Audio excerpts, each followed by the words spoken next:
Good morning guys. Ito po yung aming ulamin ngayon, no? Pichay, tsaka may ingredients niya. Tapos, munggo. Munggo, ano mo dyan to? Pichay.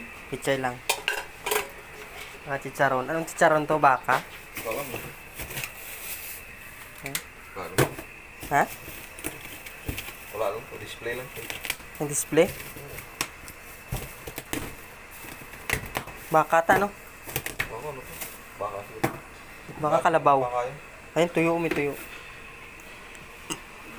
Dalawa na lang to. Padsipad dun lang. Dagdagan po natin to mamaya. Yun, ako. Ay, pwede na ihalo. Hindi. Ha? Kapangit mo. Yan, sa mundo ni. Puro-puro. Lapit na to. Lapit ng kulo.